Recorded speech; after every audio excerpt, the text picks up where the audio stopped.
Assalamualaikum warahmatullahi wabarakatuh. Welcome back to this Bahasa Melayu bersama saya untuk anda, Dr. Ali.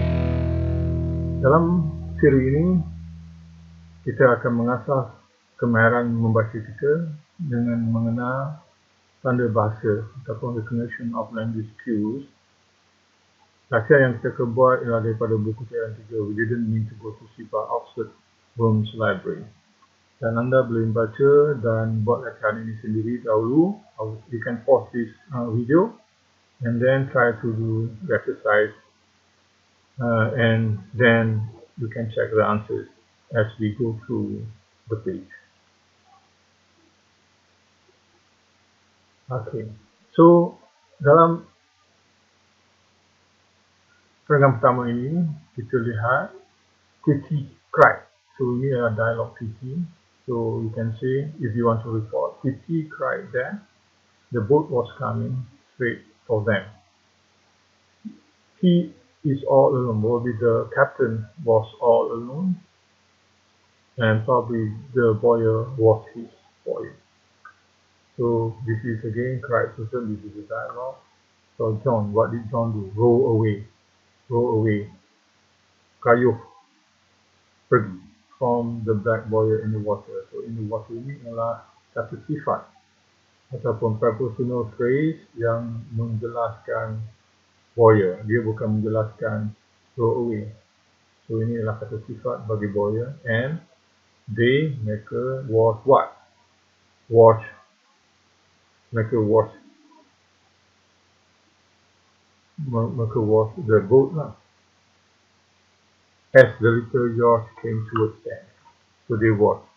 So ni adalah kosa yang menjadi kata keterangan bagi menerangkan bila mereka lihat. Satu kala the little yacht came towards them. Slowly and more slowly it moved. So inilah subject. It, the little yacht, moved against the falling tide. So against the falling tide. Falling ni adalah adjective.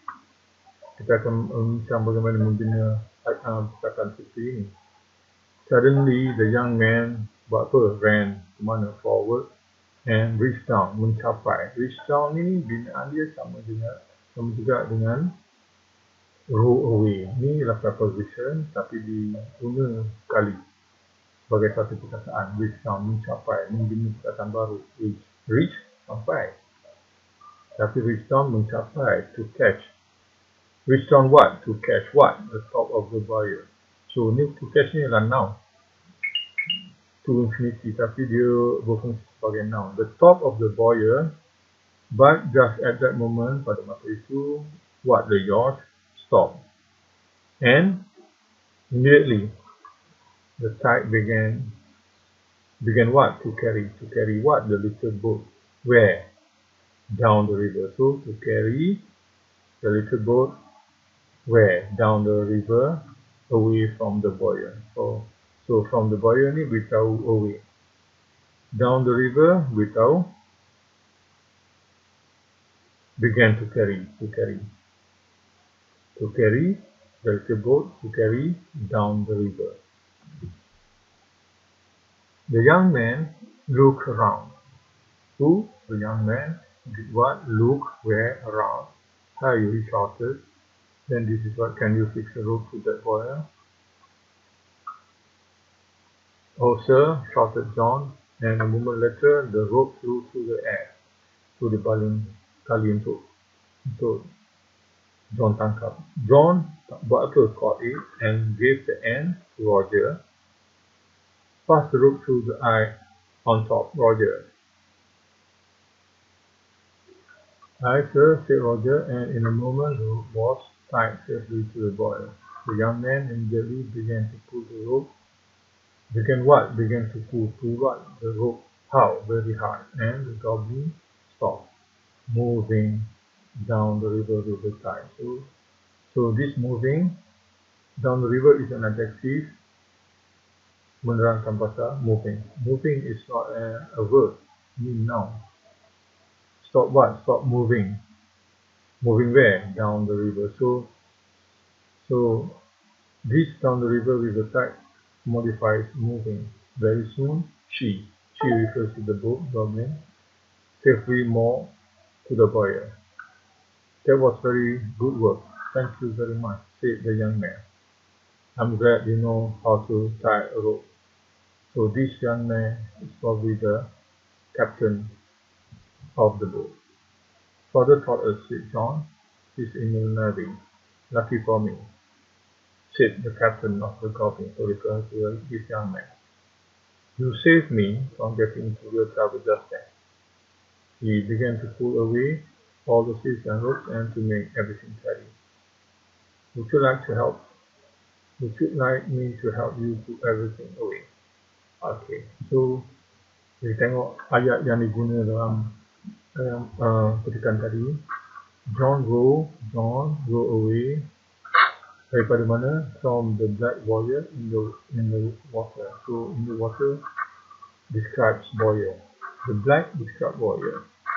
The describes warrior. From ialah prepositional phrase kata sendiri. So ini dah kira satu bahagian prepositional phrase. They mereka watch bila as the little George came towards them. So came towards them ni inilah kalau the little George came towards them ayat. Tapi sebab ada S dia telah diturun taraf menjadi cross. Suddenly, tiba-tiba the young man ran forward and reached down.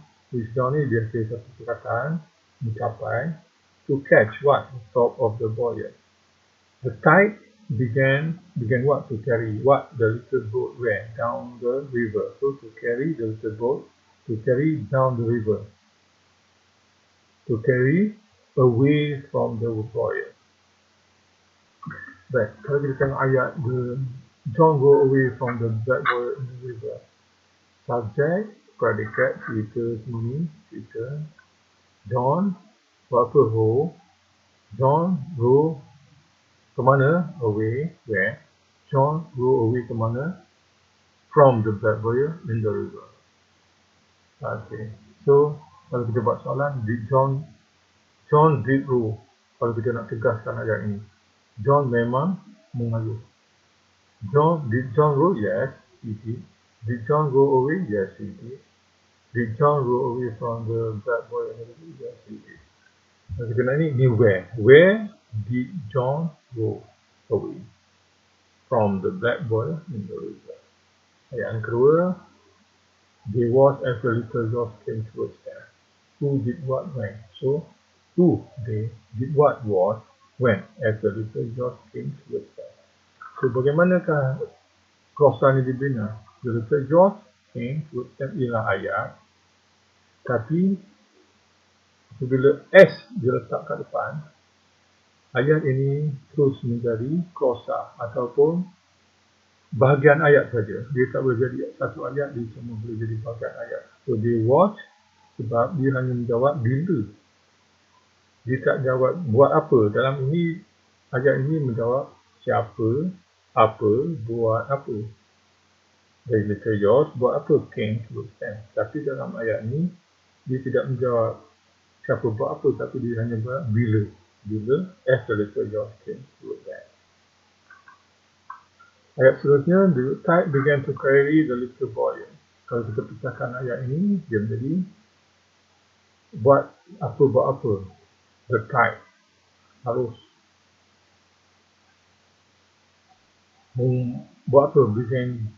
Began what? Began to carry what? To carry the little boat. To carry the little boat where? Down the river. Where? Down the river, away from the buoy.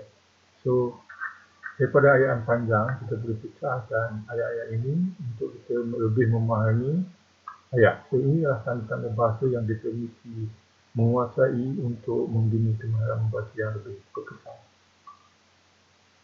Suddenly, the young man ran forward and reached down to catch the top of the buoy. So, kita boleh pecahkan ayat ini kepada dua ayat. Subject, the young man buat apa? Ran ke mana? Forward. Bila? Suddenly. So, kita boleh pindahkan ikutkan. The young man ran forward suddenly. Betul, the young man buat apa? Reach down. Sebab dalam ni dan subjeknya ialah referring to the man. We sound what to catch what the top of the boy. Baik, seterusnya dalam ayat ini kita nak tengok kata kerja was tight dengan was safely more. So was safely ini adalah adverb keterangan was more. The young man began to began. Kita nak tengok to. Ini adalah itu infinity yang berfungsi sebagai noun. Baik, dalam ayat pasif kita menggunakan auxiliary be and was were bersama dengan bahagian ayat ini dan ataupun past participle. Seperti kata were row, di kayu, was had, dipunyai, was gotten, didapati, was dilihat, was arrived, ditiba. Kalau dengan kata yang ada ing dia menjadi sedang, were rowing sedang mengayuh, were having sedang mempunyai, were getting sedang mendapat, were watching sedang menonton, were arriving sedang sampai. Baik, beri perhatian kepada penggunaan auxiliary verb. Baik, dalam ini ialah kata kerja principal verb. Ini adalah auxiliary. Dalam ayat ini, have, makna dia telah. Tapi dalam ini mempunyai, makna dia mempunyai. To infinity noun. Who want what? I want to play. To play. What? I want what? To play. So what? To play ini adalah noun yang menjawab pada soalan what. So kita kata, the young man began to pull the rope very hard. What did the young man do? The young man began to pull. So, to what? To pull. To what? To the rope. How? Very hard. When? Immediately. Thank you very much. Don't forget to subscribe for new lessons.